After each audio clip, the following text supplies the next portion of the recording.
समाज के प्रति और अपने अपनों के प्रति महिलाओं के क्या कर्तव्य होने चाहिए और उन्हें किन नियमों के बंधन में रहना चाहिए, इस बारे में तो हर कोई बात करता है।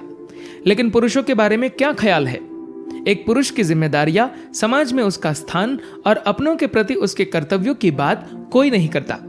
किंतु महान नीति शास्त्र आचार्य चाणक्य ने पुरुषों के कर्तव्यों और उनके वैवाहिक जीवन से जुड़ी कुछ ऐसी बातों का वर्णन अपने ग्रंथ में किया है जिसे पढ़कर आप हैरान रह जाएंगे। इसमें कोई दो राय नहीं है कि इस आकर्षण से भरे समाज में हर कोई सुंदर वस्तु को पाने की कामना करता है। इस समाज ने स्त्री को भी एक सुंदर वस्तु मात्र ही बना दिया है। इसीलिए हर पुरुष एक सुंदर स्त्री से ही विवाह करना चाहता है।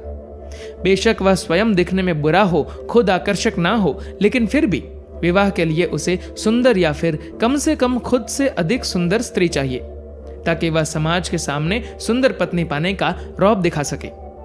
परंतु क्या एक पत्नी अपने पति के लिए केवल घमंड दिखा सकने का खिलौना है? क्या इसके अलावा उसका कोई दूसरा अस्तित्व नहीं? पुरुषों की इसी सोच से पर्दा उठाती है चाणक्य नीति की कुछ बातें जो हम यहां बताने जा रहे हैं। दरअसल चाणक्य का मानना है कि स्त्री के सुंदर होने या ना होने से फर्क नहीं पड़ता। यदि किसी बात से फर्क पड़ना चाहिए तो वह है स्त्री का स्वभाव, उसका आचरण। यदि वह साफ सुथरा नहीं है तो उसकी शारीरिक सुंदरता मिट्टी मात्र है। चाणक्य के अनुसार सुंदर स्त्री यदि स्वभाव से कुरूप निकली तो वह परिवार की खुशियों को तहस नहस कर देती है। लेकिन वही अगर स्त्री सुंदर नहीं भी है, लेकिन अगर वह परिवार का सम्मान करती है, उनके खुशियों का ख्याल रखती है, तो वही है एक गुणी पत्नी। आचार्य चाणक्य ने चाणक्य नीति में कुल 5 ऐसी सच्चाइयों का वर्णन किया है जो यदि हर पुरुष जान ले, समझ ले, तो उसके सिर पर सवार सुंदर स्त्री का भूत उतर जाएगा। आइए जानते हैं आचार्य चाणक्य की वो 5 बात।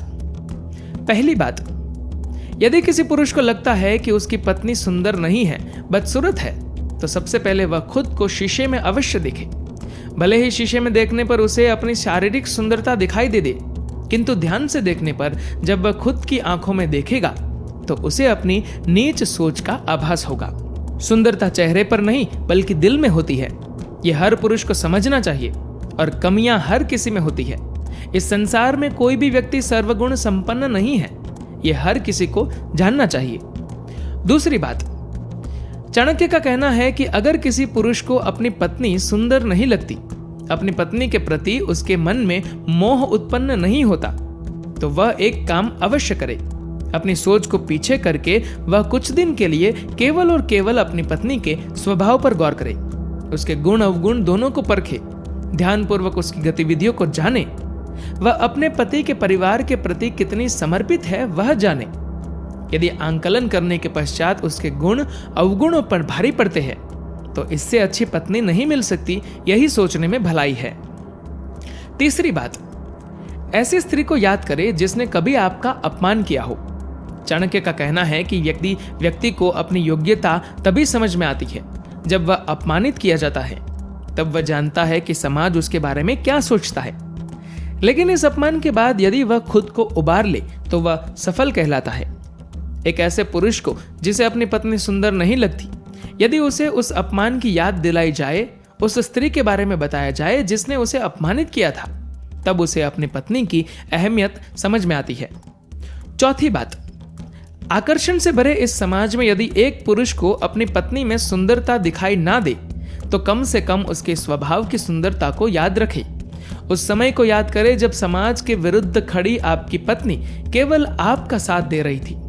और पांचवी बात, चाणक्य के अनुसार किसी दूसरे को बुरा भला कहने से पहले खुद के आचरण की ओर भी ध्यान देना चाहिए। आपने अपनी पत्नी से जो बातें छिपाई है उसे दिए हुए धोखे को याद कीजिए। उसके बाद भी यदि आपकी पत्नी आपको हमेशा समर्थन देती है तो आप वाकई एक भाग्यशाली पति है। धन्यवाद।